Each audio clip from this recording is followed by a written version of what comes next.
Quand on pense au Bouddha, on a tout de suite cette image en tête, n'est-ce pas? Celle de la paix, de la sérénité absolue. Mais qui était vraiment l'homme derrière l'icône?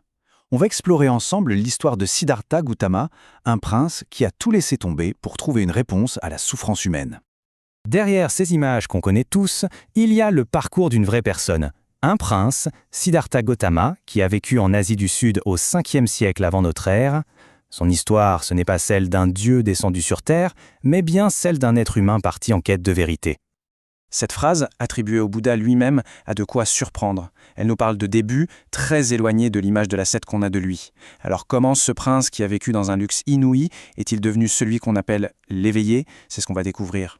Et tout commence dans un palais magnifique, mais complètement coupé des réalités du monde extérieur. Donc Siddhartha est né aux alentours du 5e siècle avant notre ère. Son destin était tout tracé, il devait devenir un grand roi. Son père, pour s'en assurer, a fait en sorte qu'il ne voit absolument rien qui puisse le perturber. Ni la maladie, ni la vieillesse, et encore moins la mort. Il vivait littéralement dans une bulle de plaisir et de richesse. Mais bien sûr, la curiosité l'a emporté et il a fini par s'aventurer hors du palais. Et c'est là que sa vie a complètement basculé. Pour la première fois, il voit un vieil homme, puis un malade, et enfin, un cadavre. Pour quelqu'un qui n'avait connu que la perfection, le choc a dû être terrible. Il a compris d'un coup que la vieillesse, la maladie, la mort, eh bien, c'était inévitable. Pour tout le monde, y compris pour lui. Et puis, il y a eu une 4e rencontre, un ascète, un homme qui semblait serein au milieu de tout ça. Et là, il a entrevu qu'une autre voie était peut-être possible. Un chemin pour aller au-delà de la souffrance.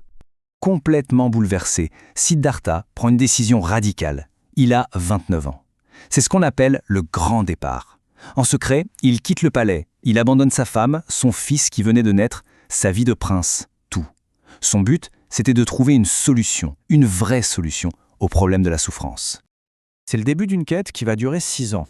Une période d'expérimentation spirituelle vraiment intense, et même éprouvante. Siddhartha s'est alors plongé dans les pratiques les plus dures de son époque. Il a étudié la méditation avec des maîtres très connus, comme Alara Kalama. Mais ça ne lui suffisait pas. Il a donc décidé d'aller encore plus loin, dans une mortification extrême, en jeûnant au point de ne manger, dit-on, qu'un seul grain de riz par jour. Son engagement était total, absolu. Il est devenu squelettique. Il a vraiment frôlé la mort. Et pourtant, après 6 ans de cette souffrance qu'il s'infligeait à lui-même, il a réalisé une chose. Il n'était pas plus proche de la vérité. Et cet échec, en fait, ça a été un tournant. Après avoir rejeté les extrêmes, Siddhartha était sur le point de découvrir une nouvelle voie. Une voie de modération. Et c'est là qu'arrive sa grande prise de conscience. Ni le luxe de sa vie de prince, ni les privations extrêmes de sa vie d'ascète ne menaient à la libération. Il a compris que la solution se trouvait pile entre les deux. C'est ce concept fondamental qu'on appelle la voie du milieu. Après avoir repris un peu de force, en acceptant un bol de riz au lait, il s'est assis sous un figuier, qui est aujourd'hui célèbre sous le nom d'arbre de la Bodhi. Et il a fait le vœu de ne pas bouger de là tant qu'il n'aurait pas trouvé la réponse ultime à la question de la souffrance. On raconte que pendant cette méditation, il a surmonté toutes ses peurs, tous ses désirs. Au petit matin, il a percé le voile de l'ignorance. Il a compris la nature profonde de la réalité. Il s'est éveillé. Et c'est à ce moment précis qu'il est devenu le Bouddha, qui veut dire littéralement l'éveillé. Mais sa quête n'était pas finie pour autant. Après l'éveil, une question s'est posée. Est-ce qu'il devait garder cette connaissance pour lui ou la partager avec le reste du monde? Poussé par un sentiment de compassion, il a décidé d'enseigner. Il est alors retourné à Sarnath, près de Bénarès, pour retrouver les 5 ascètes qu'il avait abandonnés. C'est à eux qu'il a donné son tout premier enseignement. Un moment absolument clé qu'on appelle la mise en mouvement de la roue du Dharma. Et dans ce premier sermon, il y avait l'essence de sa découverte, les 4 nobles vérités. Premièrement, la vie implique une forme d'insatisfaction, ou dukkha.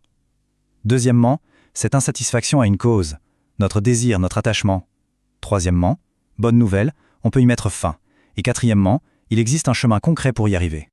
Et ce chemin, c'est le fameux Noble Sentier Octuple. C'est la mise en pratique de la voie du milieu. Ce ne sont pas des commandements rigides, c'est plutôt un guide pour cultiver la sagesse, l'éthique et la discipline mentale. Tout ça pour se libérer petit à petit de la souffrance. En écoutant ça, ses 5 anciens compagnons ont compris et sont devenus ses premiers disciples. C'est comme ça qu'est né le Sangha, la toute première communauté monastique bouddhiste, qui a préservé et transmis ses enseignements à travers les siècles. L'éveil de Siddhartha et ce premier sermon n'étaient en fait que le début d'un très, très long parcours. Pendant près d'un demi-siècle, le Bouddha a été un enseignant itinérant. Il a parcouru la région, s'adressant à tout le monde, sans faire de distinction de caste ou de richesse, des rois, des marchands, des fermiers. Sa communauté de moines, de nonnes et de disciples laïcs n'a fait que grandir. À 80 ans, quand il a senti sa fin approcher, il a réuni ses disciples.